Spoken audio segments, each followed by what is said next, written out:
Everyone. I think I might know everybody on this call, but my name is Suzanne Robertazzi. I'm a nurse practitioner here at the Washington, D.C. VA Medical Center. My main focus is transplant care, but I do this some hepatology as well. So this talk is mainly focused on MASH. Let's see if we can. Sorry for the technical difficulties. Apparently my microphone on my computer just kind of blew out. So tonight we're going to talk about, it's kind of the second in the series. I don't know if anyone joined me on the first talk, but this is really talking about MASLD pharmacotherapy. You're already registered for the meeting, so we don't have to worry about that. And really when we think about MASLD and how we're going to treat it, we really want to treat basically the metabolic syndrome. So when we think about that, there's kind of three major things, especially on the hepatology side, that we really look at. So one is obesity. So how do we control obesity? There's the tried and true lifestyle modifications that we kind of tell all of our patients. Unfortunately, they don't work for everybody. So diet and physical activity, it's just, for some patients, just not possible. We have weight loss medications. So we'll talk a little bit more about the GLP-1s. So we have a lot of weight loss medications. It's been a big market for the pharmacology industry because we know that this is such a huge problem in the United States and really nationwide now. We have bariatric surgery. So there's a really big push for bariatric surgery. So you think about that, my 600-pound life, that reality show. We have that bariatric surgeon who's trying to help folks. And then we have the GLP-1 receptor antagonists, which we'll talk about in a little bit farther on the slides. And really, when you think about patients with advanced liver disease, you really have to kind of keep that in the back of your mind when you're focusing on which medication or which route is going to help your patients the most. Then we look at kind of the gray slide, which is kind of reducing cardiovascular risk. That's a big issue. So whether we're treating their type 2 diabetes, so we have medications to treat hyperglycemia, we have medications to treat hypertension, and then we also have dyslipidemia. So the kind of take-home point for this, which most of you already know, is that when we're treating MASLD or MASH and patients have elevated liver function tests, it's not a contraindication to treat their dyslipidemia. So you can use statins in this patient population. Then the final part where we're going to kind of talk about a little bit more is how do we target those patients with NASH or MASH? So there's liver-directed treatments, and we'll talk about the three that are in this old slide here. So kind of the biggest one that's received the most kind of credit or the most kind of attention these last couple of 2 years probably is really the GLP-1 receptor antagonists, and they've come on the market and really kind of changed a lot of how we think about weight loss and kind of how we can help patients in their weight loss journey. And you think about how they work. So after we eat food, we have endogenous GLP-1s that really stimulate insulin secretion. They suppress glucagon. It delays our gastric emptying and really can act on the hypothalamus so people feel full faster. And really the GLP-1s, they're basically analogs of the gut-derived hormone there. So they can lower blood glucose, so we get the kind of cardiovascular effects of treating their diabetes, and really can help with weight loss, which is kind of what we're seeing a lot of being used. So how do we use those in, like, when we're thinking about hepatology and we're thinking about our practice here? Semaglutide is really under review right now in the FDA to treat MASH. We know that it has benefit because of the weight loss that we see, but it's not yet included in the package insert. And when you think about this medication, as you're seeing patients in your practice, they're probably on this medication. There's a lot of people on this medication. You kind of have to remember a couple of things. So one, it delays gastric emptying, so we know that. And that can increase the risk of aspiration. So when you're scheduling these patients for their GI procedures, it's important that they hold their dose with 7 days before their procedure, just so anesthesia doesn't cancel their procedure because of the risk of aspiration. So just something to keep in the back of your head when you're then going on to the next kind of drug class, which is vitamin E. This had more kind of Power and Punch a couple years ago, where they were using it to kind of see if we could treat these MASH patients without cirrhosis. There was a Pivens trial that did show some improved liver histology, but they were non-diabetic patients. So you think about the MASH patient population, a majority of them are going to have diabetes. So you have to think about the non-diabetic patient. And they did see some improvements. But if you look at the guidelines, the most current guidelines, so in 2023, ASLD came out with that it may improve NASH, but then in 2024, EASL kind of said, no, we don't recommend it. So I really haven't seen it recently used for treatment. I think we've got better options out there, but it is something you can kind of think of. But you just have to really make sure you have a good discussion with your patient and talk about the potential risks too.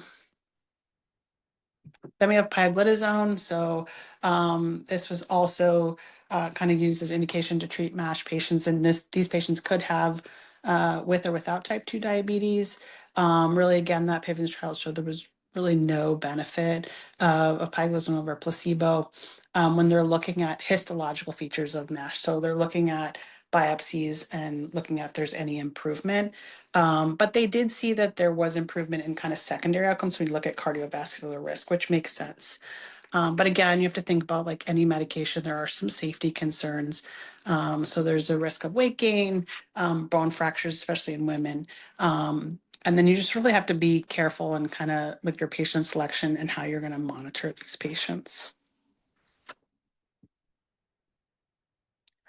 And then we come to resmetirom. So this is kind of the newest kid on the block right now that we have. So last year it received FDA approval in conjunction with diet and exercise. You have to remember it's not just one pill wonder.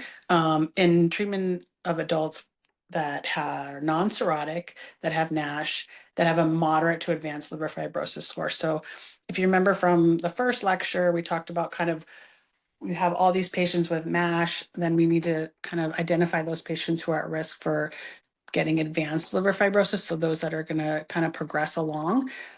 So this medication is kind of treating, highlighting those patients with the goal of hopefully halting the progression of fibrosis so they don't develop cirrhosis. And how it works, it's a thyroid hormone receptor beta antagonist. So thyroid hormone receptors have alpha and beta. The beta is the one that really works in the liver. So when you're just super selecting for the beta, you don't have the side effects that come from the alpha antagonist, which is more cardiovascular and heart. So this is kind of a little busy cartoon, but it kind of talks about how it works, and I'll try to keep it as simple as possible because I'm not a pharmacist, but really this drug targets and activates the beta receptors in your thyroid, so you can see up there, and we know that the thyroid produces hormones that regulate many aspects of our metabolism and our energy levels. So we already talked about there's two major isoforms for thyroid receptors. There's alpha and beta.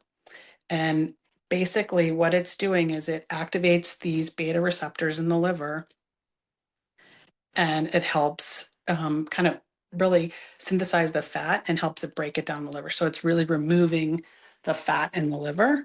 And we also see that, by decreasing that fat in the liver, we're seeing a decrease in inflammation. So that inflammation that we see with MASH, that we see on biopsy. And there's also an anti-fibrotic effect that it can have. So that's kind of a dual thing. So not only are we treating the fat in the liver, but we're also treating the fibrosis that we see. And how do we know it works? So this is the Maestro NASH. It's an ongoing phase 3 randomized controlled trial using resmetirom in NASH patients with liver fibrosis. So basically they enrolled adults with biopsy-confirmed NASH and a fibrosis stage of F1B, F2, or F3. So they had to have some evidence of fibrosis. They already had the NASH. So we had 966 patients. They were randomly assigned to one of three groups. They got once a daily resmetirom, 80 milligrams or 100 milligrams, kind of looking at doses. And then the other group got placebo. And really they're looking at two kind of primary endpoints in this study. One is looking at NASH resolution. So we're looking at kind of a NAFLD activity score decrease with no worsening fibrosis. And then the second endpoint was an improvement in fibrosis with no worsening of their NAFLD activity score. So we're looking at both the activity score and fibrosis in this patient cohort. And you can see here when we think about studies, so, like we said, all medications have side effects. We have to look at safety profile, especially if we're going to be using this on kind of a large scale. We can see the two major side effects were diarrhea and nausea. And you can see there it's more than kind of the placebo. So the placebo percentage is in blue, and then you see the resmetirom 80 milligrams is in gold, and the 100 milligram dose is in silver. So you can see we do see patients with diarrhea. We do see some patients with nausea. But when you look at the final column, which is really looking at serious adverse events, we see that there's really no difference when we're looking at this patient population. So that's somewhat reassuring. I feel like diarrhea and nausea, your GI hepatology practice, we can be able to kind of sort through those side effects and help patients. And then looking at those two primary endpoints, right?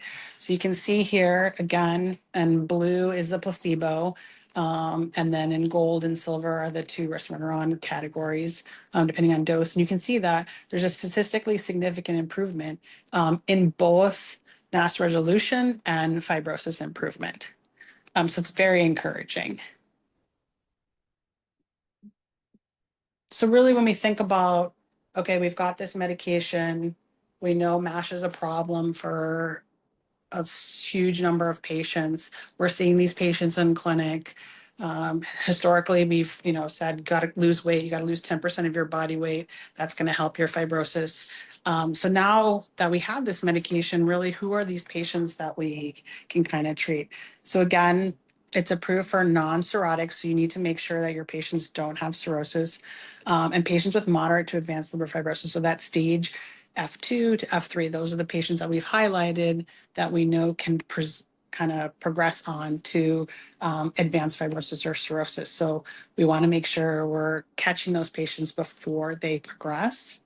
And really, it's only approved in conjunction with diet and exercise. So we still need to kind of push that diet and exercise part, which I know is very difficult. It can be hard to have those conversations, is trying to kind of get the patient to where you are. But really, we still need that component. This isn't like a magic pill that's going to work without that part too. Other things you have to think about is drug-drug interactions. So where I work, I'm very lucky. I have a pharmacist that can help, but you need to make sure that you have a good med rec, so you know exactly what your patients are on before you're prescribing it. And you want to look at some medications you just cannot be combined with this drug. Others need dose reduction of the resmetirom, or you need to do the statin. So big ones kind of are located here. So statins, which a lot of these patients are going to be on, you need to make sure that a safe dose for that. For me, like I said, I work in transplant, so cyclosporin, you can see there, you wouldn't be able to use that. Plavix is another thing that a lot of patients are on. So you want to make sure you have a good medication reconciliation and that you're kind of consulting with your pharmacist if need to make sure you're getting the right dosage. And then other things that, we don't quite have the answer to is kind of like duration of treatment. So that Maestro trial that we talked about before is still ongoing. It's still continuing to this day. And I think it's important for us to understand, are these patients going to need to be on this medication forever? Is this like we're treating diabetes and you're really never going to come off your diabetes medication? Or is this something that, you've lost weight, you've improved your fibrosis scores is something we can take you off and you won't kind of redevelop fibrosis. So I think that's something we're still looking at. Also looking at like, when is the appropriate time to restage their fibrosis? So we've staged them to start treatment. Is it after a year of treatment? Do we then restage them? So are we looking at, thankfully we have a lot of non-invasive testing monitors. So we have FibroScans, we have ELF scores, we have different things that we can kind of restage fibrosis and steatosis. So is that something every year we should do? We really don't have the answers for that per se clear guidelines. And that's being worked on, which is really important for us to kind of understand. So again, other things to think about really is, insurance coverage. So again, I'm thankful I work at the VA and we have really our own metabolic liver disease clinic. And those we evaluate all these patients. Like I said, at the VA, we need to have a liver biopsy. We can't use non-invasive markers to get this medication. They need to have a liver biopsy. But I think a lot of it depends on insurance, like what insurance they have, what do they require for their PAs, and how easily are we going to get this medication for our patients. Again, staging. How often do we need to restage our patients? How often do we need to get lab tests to monitor their liver function? Duration of treatment. Is this something we're going to need to keep on for years? Is this something that we can do, for a year, 1 year, 2 years, or is this something 5, 10 years we're going to need to keep? And when is it safe to discontinue this treatment? So say we put someone on the treatment, we've seen improvement, can we stop it and things stay the same? So I think those are really a lot of questions that we don't have full answers to, which is, important to kind of full disclosure to your patient when you're kind of starting medication, just to understand where we're at. And then there's multiple agents. Like this is just the first of many that are in clinical trials that will probably be coming in the near future. So we'll probably have other options, but for right now, this is kind of what we have on the table. And then this is a good website. So this is there's a group of us. So I'm part of GAP, which is the Gastroenterology and Hepatology APP network. It's a great organization, and there's a community network for MASH and MASLD. So this QR code can get you to the network, and then there's a bunch of different lectures. This is kind of a whole series. So there's other lectures. There's different webcasts and stuff. So it's got some really great information for APPs and those people treating patients with MASLD and MASH.